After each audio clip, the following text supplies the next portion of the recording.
নমস্কাৰ পোনপ্ৰথমে সকলোকে স্বাগতম জনাইছোঁ হিমাদ্ৰী মৰিগাঁও চেনেলৰ অন্য এটি নতুন ভিডিঅ'লৈ। আজি প্ৰশিক্ষণৰ আমাৰ শেষ হওঁ হৈছে প্ৰায়, এইটো আৰু এমাহ আছে আমাৰ। এইটো 4 নম্বৰ মডিউলৰ আজি লাষ্ট দিন। আজি আমাৰ ECC ডে' বিষয়ে কৈছিল বাইদেউহঁতে। ECC ডে' আমি কেনেদৰে উদযাপন কৰিব লাগে, কেনেধৰণৰ আমি সজাগতা সভা ৰাখিব লাগে, কেনেকুৱা ধৰণৰ টপিক ল'ব লাগে। বাইদেউহঁতে কৈছিল আমাক যে আমাক বৰ্তমান চলিত যিকোনো টপিকৰ ওপৰত আপোনালোকে লওক। তেনেদৰে দুটা গ্ৰুপ বনাব দিছিল, দুইটা গ্ৰুপে দুখন নাটক কৰিব দিছিল। বৰ্তমান যিটো চলি আছে সমস্যা, সেইবোৰৰ ওপৰত আমাক কৰিব দিছিল। বৰ্তমান সমস্যা হৈছে আমাৰ আহি আছে যিটো সমস্যা, বানপানী সমস্যা আহি আছে। তাৰোপৰি মাদক দ্ৰব্য, যিটো কেতিয়াও শেষ নোহোৱা সমস্যা বুলি ক'ব পাৰি। সেইটো আমি সেই দুটা টপিক ল'লোঁ। সেই দুটা টপিকৰ ওপৰত আমি নাটক এখন কৰিলোঁ। ঘপককৈ তাতে আমি আলোচনা কৰিলোঁ, কৰি তেনেকৈ নাটক এখন কৰি দিলোঁ। তাৰোপৰি ইটো গ্ৰুপে কৰিছিলে বাল্য বিবাহৰ ওপৰত। তাই অলপ আপোনালোকক দেখাওঁ বুলি ভাবিছোঁ। চাই যাওক, কেনেকুৱা পালে চাই নিশ্চয় জনাব নাপাহৰিব। চাই যাওক। পোনপ্ৰথমতে মই ইয়াত উপস্থিত থকা সকলোলৈকে আমাৰ কেন্দ্ৰৰ ফালৰ পৰা আন্তৰিক শুভেচ্ছা জ্ঞাপন কৰিছোঁ আৰু লগতে সকলোৰে সুস্বাস্থ্য কামনা কৰিছোঁ। ইয়াত আজি 19 তাৰিখ, যিটো 19 তাৰিখ হোৱা হৈছে, আমি প্ৰতি মাহে পালন কৰোঁ। তথাপিও আজি আমি বিশেষভাৱে পালন কৰিব ওলাইছোঁ। গতিকে আমি গাঁৱৰ বিশিষ্ট ব্যক্তিসকলৰ লগতে আমাৰ স্কুলৰ লগত জড়িত হৈ থকা প্ৰাথমিক স্কুলৰ ছাৰ বাইদেউহঁত, আমাৰ NM বাইদেউ, আশা বাইদেউ, লগতে গাঁৱৰ আন সচেতন ব্যক্তিসকলৰ লগতে গাঁওবুঢ়া দেউতা আৰু লগতে আমাৰ কেন্দ্ৰৰ পৰিচালনা সমিতিৰ সভাপতি মুখ্য, আৰু লগতে আমাৰ বাইদেউহঁতো অন্যতম আমাৰ বাইদেউহঁত আছে। আজিৰ দিনটোত আমি আমাৰ দুটা কেন্দ্ৰ একেলগে লগ লাগি উদযাপন কৰিছোঁ। যিহেতুকে আমি গোটেই গাঁৱৰ সকলোখিনি ৰাইজকে আমি ইয়াত আমাৰ কেন্দ্ৰৰ বিষয়বিলাক জনোৱাৰ উপৰিও তাৰমানে আমি কিছুমান যিবিলাক সমাজত ঘটি থকা ঘটনা, তাৰ বিষয়ে আপোনালোকৰ আগত সজাগ কৰিবলৈ ওলাইছোঁ। এটা মানে এৱাৰনেছ কেম্প হিচাপেও আজি দিনটো আমি পালন কৰিবলৈ ওলাইছোঁ। গতিকে সকলোৱে যাতে মিটিঙৰ শেষলৈ থাকে, তাৰ বাবে আমি অনুৰোধ জনাইছোঁ। এতিয়া আমাৰ ইয়াতে চিনাকি পৰ্ব আছে। চিনাকি এয়া আমাৰ হৈছে আজিৰ টপিকৰ বিষয়ে অলপমান মানে ক'ব আমাৰ মোৰ লগৰ সহকাৰী হেৰি হয়, কি বোলে সংগীত হিমাদ্ৰী ডেকা, তেওঁ সভাৰ উদ্দেশ্যৰ বিষয়ে জনাব আপোনালোকৰ আগত। তেখেতলৈ মই মাইক্ৰফোনটো আগবঢ়াই দিছোঁ। উপস্থিত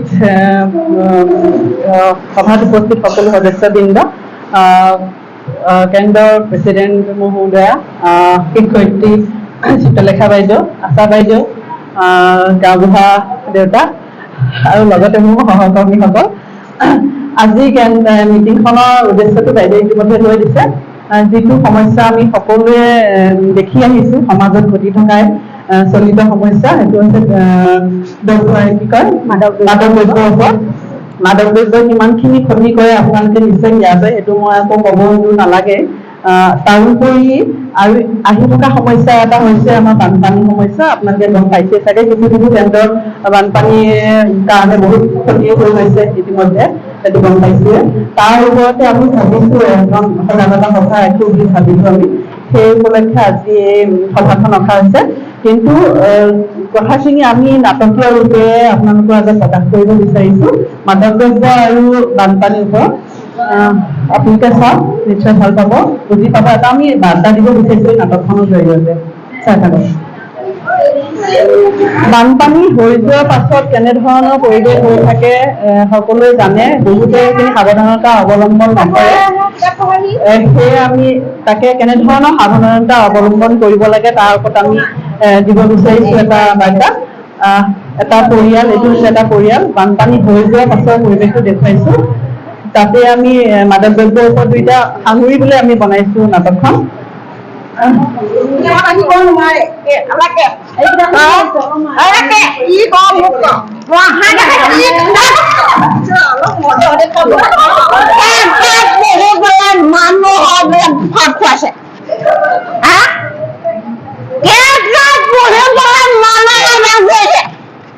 বহান গৈছে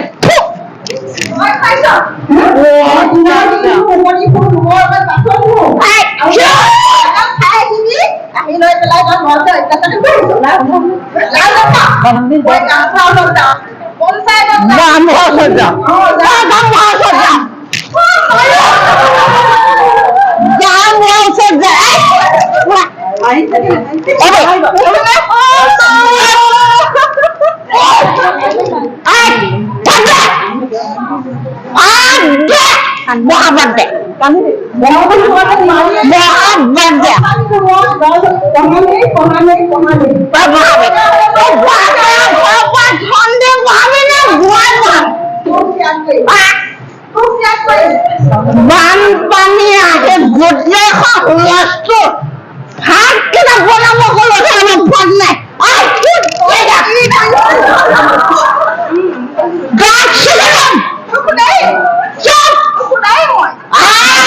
বাপেৰ ঘৰত গৈ থকা মোক ভাল লাগিব বাপেৰে কৈছিলে শাকে কৰি আনিছে বুলি কোনটো বাপেৰে কৈছিলে শাকে কৰি আনিছে বুলি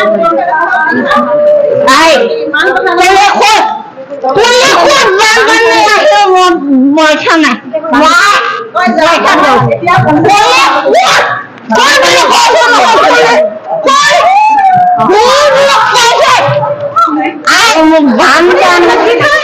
ইমান গোন্ধাইছে হাত মাৰ আপুনি ৰ'বচোন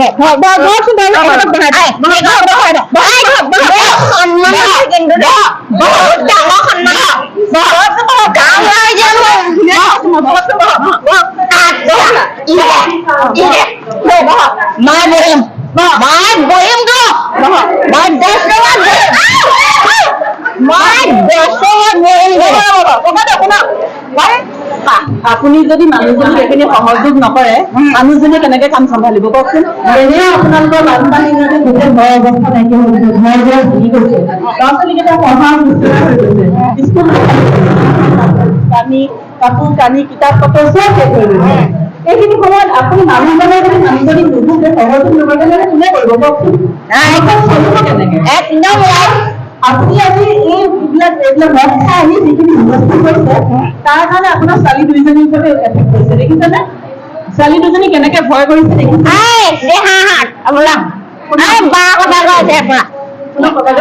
এই ছোৱালী দুজনী মানসিক ৰোগত কিমান প্ৰভাৱ পৰিব আপুনি গম পাইছেনে আপোনাৰ আগৰ পৰা পিতৃ হিচাপে ল'বনে আপুনি যদি এনেকুৱা ব্যৱহাৰ কৰে সিহঁতে কি শিকিব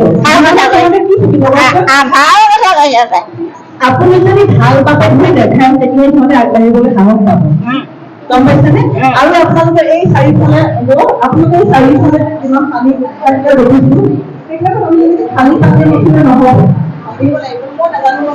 আপুনি চেনেল চলোৱাটো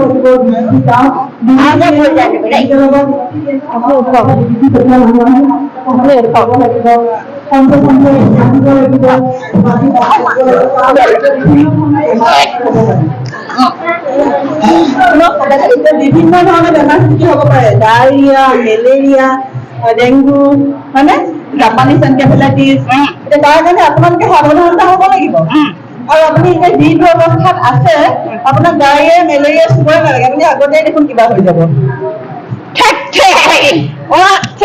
একদম ফিট বুজি পাইছে আপুনি এইখিনিতে অলপ বহক আৰু এখন নেলাগে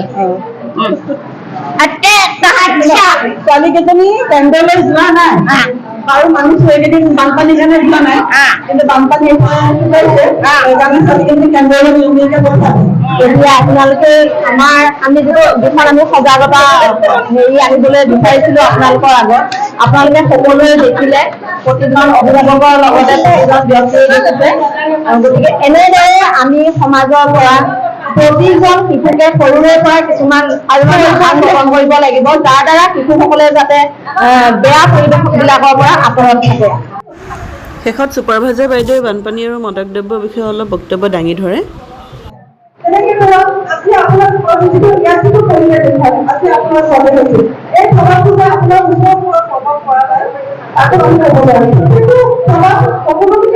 আপুনি এইখিনি সময়ত আহিবই নালাগে লাগিছিল আচলতে পইচা দিলে আজিলৈকে পোৱা নাই খালি মটনৰ কেইটা চাউল কেইটা জানো চাউলকেইটাটো নহয় এতিয়া আমাৰ বাইদেৱে ক'লে নহয় এইটো বুজি পালে নহয় পইচা এতিয়া পোৱা হয় বাইদেউ যে ক'লে কি কি ডকুমেণ্টছ লাগে সেইখিনিতো আপুনি দিছে এতিয়া খালি আপুনি আপোনাৰ আধাৰ কাৰ্ড বেংক লিংক কৰিব হা তেতিয়া পাৰিব আপোনাক আমি যে আমাৰ মানৱ স্বৰ্গীয় তেখেত হৈছে ভাৰতৰত্ন তেখেতৰ যে এফাকি গীত আছিলে এতিয়াই গীত তাৰে আমি এফাকি সোঁৱৰাই দিব বিচাৰিছো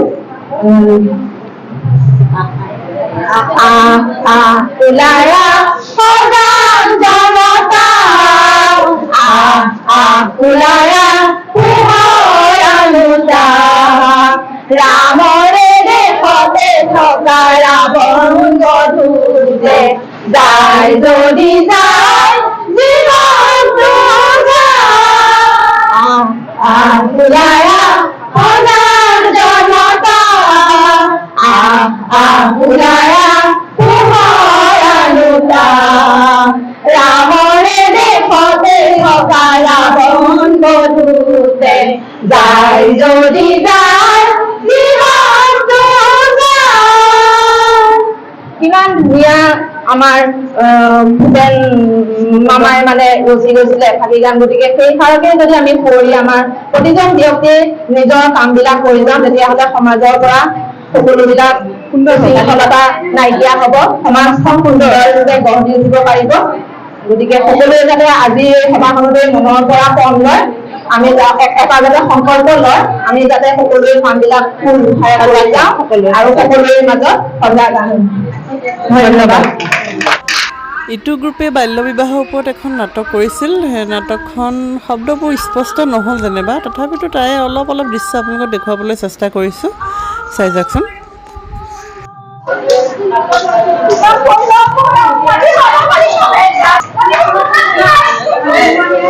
বহি ল'ব লাগিব ন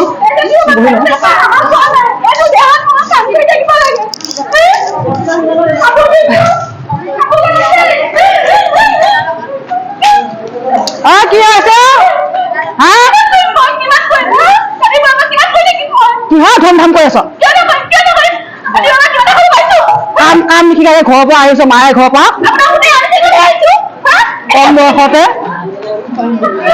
বয়স নহওঁতে কাম শিকিব নাপালিয়ে তেতিয়া আহিলি পুৰুষকে কাম নাই বন নাই মোৰ ঘৰখন কৈ দিলে ঘৰখন একো দৰকাৰ নাই সেনেকুৱা পোৱালি সেনেকুৱা পোৱালি নালাগে আমাক নালাগে সেনেকুৱা পোৱালি নালাগে চাহ লৈ খালে খাম নাখালে নাই মই তহঁতে আহিছো চাহ কৰিব খাব লাগে খাব লাগে হা লৈ মুখে মুখে উত্তৰ দি আছে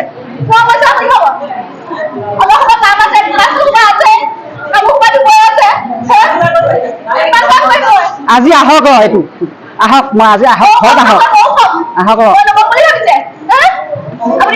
কিমান মুখে মুখ কথা কয় এনেকুৱা বোৱাৰী হা আই কল্পনাকৰ এনেকুৱা বোৱাৰী আছে এনেকুৱা বোৱাৰী নালাগে দেই আৰু আনা নহয় আমি কোৱা পলাই হ'লে আহিলে কোৱা কাৰ ঘৰ পৰা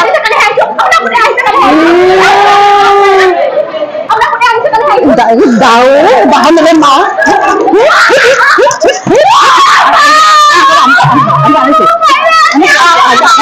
আজি আহক আজি আহক আহক আহক আজি আহক আছে অসুখ আহক আজি তাক আজি ধৰি ল'ম মই পাল্লা 14 বছৰ হোৱাই নাই 14 বছৰ পঢ়িবলৈ পঠি পঠিয়াইছে মায়ে ঘৰতে নপঢ়া নুশুনাকে আহিছে পলাই পলাই কাৰণ বোৱাৰী মানাই নাই আকৌ দৰকাৰ নাই সেনেকুৱা বোৱাৰী মোক ঘৰখন শেষ কৰি দিছে মোক গাঁও বুঢ়া কি কৰিবি গাঁও বুঢ়া জানে নে নাজানে বাল্য বিবাহৰ বিষয়ে হা বাল্য বিবাহটোৱে অকল এটা দিশে যে বেয়া কৰে ঘৰখনৰ পৰিৱেশটোৱে যে বেয়া কৰে নহয় সামাজিক মানসিক শাৰীৰিক গোটেই দিশখিনিয়ে আমাৰ বাধাৰ সৃষ্টি কৰে সেইকাৰণে আমাৰ ৰাইজসকল সজাগ হ'ব লাগে নিজৰ ল'ৰা ছোৱালীক পঢ়াই শুনাই ডাঙৰ দীঘল কৰি নিজৰ ভৰি নিজে থিয় দিব পৰাৰ পিছতহে যাতে বিবাহ পাশত আবদ্ধ হয় তাৰ প্ৰতি আমি কি কৰিব লাগে অনুপ্ৰাণিত কৰিব লাগে তাৰ কাৰণে এৱাৰ কৰিব লাগে সজাগ কৰিব লাগে আৰু আমি কিশোৰ কিশোৰীসকলক শিক্ষা দিব লাগে তাৰ ওপৰত আমি লাজ সংকোচ ভয় একো নকৰাকে তাৰ সুফল কি আৰু তাৰ কুফল কি এই দিশসমূহ আমি বিচাৰ কৰি শিশু কিশোৰীসকলৰ মাজত বিলাই দিব লাগে। ইয়াকে কৈ মোৰ বক্তব্য সামৰণি মাৰিলোঁ।